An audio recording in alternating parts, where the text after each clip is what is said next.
Good afternoon. এখন বাজে দুপুর 12টা। আর আজকে আমি কি রান্না করবো একটু দেখাই। এখনও রান্না শুরু হয়নি, দেরি হয়ে গেছে আজকে রান্না করতে। তো যে মটন করবো, যে মটনটাকে এখন ম্যারিনেশন করবো কেমনভাবে দেখাই একটু। তো সবসময় আমি রান্না করা অবস্থাতেই দেখাই, আজকে আমি রেসিপি দেখাবো। যে গোটা গরম মশলা, দারচিনি, আর এখানে নুন, এখানে জিরের গুঁড়ো, ধনের গুঁড়ো, এটা গোলমরিচ গুঁড়ো, একটা হলুদ, এগুলো সব আমি মাংসের মধ্যে দিয়ে দেবো।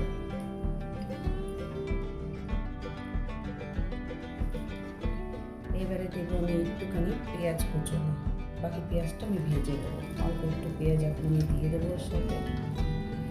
আর দেবো একটুখানি রসুন বাটা, বাকি রসুন বাটাটা আমি ফ্রাই করার সময় দেবো, ব্যাস অল্প একটু দেবো। আর এখানে দেবো একটু আদাটা একটু বেশি করেই দেবো, আদা বাটা। আর এটা দেবো আমি কাশ্মীরি চিলি আর কাশ্মীরি লঙ্কা আর ওই ঝাল শুকনো লঙ্কা আমি একসাথে বেটে রেখেছি, এটা আমি একটু দিয়ে দেবো। এবারে এর মধ্যে দেবো একটু সর্ষের তেল।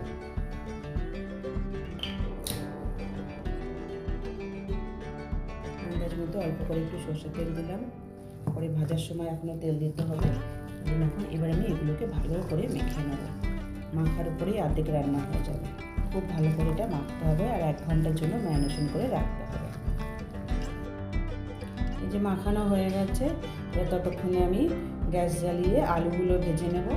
আর যতটা কাজ আছে, যেমন পেঁয়াজ ভাজা, এগুলো আমি রেডি করে নেব। ততক্ষণ এটা 1 ঘন্টার জন্য রেস্টে রেখে দেবো। এই যে কড়াইতে তেল গরম করে আলুগুলো দিয়ে দিয়েছি, আলুগুলো এবার ভেজে নেবো। একটু নুন, একটু হলুদ আমি এর মধ্যে দিয়ে দিচ্ছি। এবার এগুলোকে দেখেছি লাল করে ভেজে নিচ্ছি।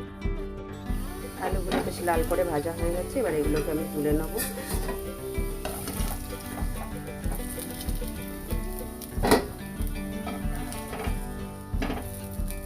এবারে আমি পেঁয়াজ কুচনোগুলোকে বেশ লাল করে ভেজে নেব। যতক্ষণ না ভালো করে লাল হচ্ছে ততক্ষণ ভেজে নেব। পেঁয়াজটা বেশ লাল করে ভাজা হয়ে গেছে, এখন আমি দিয়ে দেবো আদা রসুন বাটা। আদা রসুন বাটা তখন আমি অল্প করে দিয়েছিলাম ম্যারিনেশনের সময়, তো এখন একটু রসুনটা বেশি দিলাম। তখন রসুন কম দিয়েছিলাম, এখন রসুনটা বেশি দিলাম। আদা বেশি দিয়েছিলাম, তাই এখন আদাটা কম দিলাম। এবার এগুলো আমি ভালো করে ভেজে নেবো যাতে কাঁচা গন্ধটা চলে যায়। ততক্ষণ একটু অল্প অল্প জল দিয়ে কষবো। পাশের গ্যাসে গরম জল বসাবো, সেই জলটা দিয়ে অল্প অল্প করে কষবো। মশলাটা ভালো করে ভাজা হয়ে গেছে, আদা রসুন পেঁয়াজ সব ভালো করে ভাজা হয়ে গেছে। আমি বেশি তেলের মধ্যে দিইনি, বেশি তেল দিলে মাটনের পরের ফ্যাট থাকে, তার জন্য অনেকটা তেল বেড়ে যায়। ওই জন্য আমি অল্প তেল এখন দিয়েছি। এবার আমি মাটনটা দিয়ে দেবো। একটু মশলাটাকে নাড়িয়ে চাড়িয়ে মশলার সাথে ভালো করে মাখিয়ে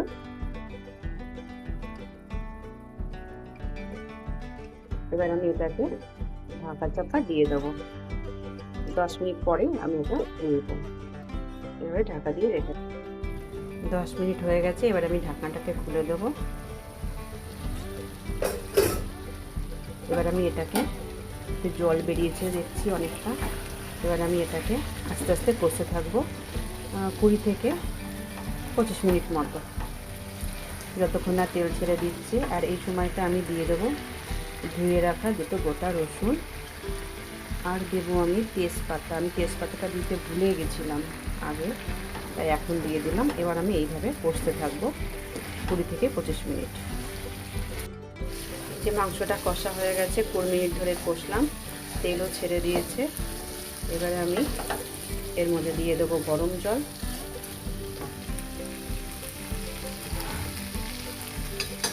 এর মধ্যে দিয়ে দিলাম ফুটন্ত গরম জল।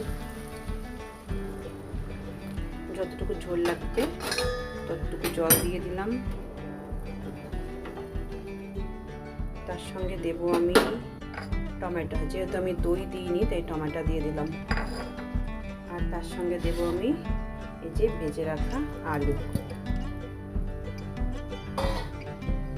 ব্যাস, এটাকে আমি আবার ঢাকা দিয়ে আরও 10 থেকে 15 মিনিট ওয়েট করব আলুগুলো সেদ্ধ হওয়া পর্যন্ত।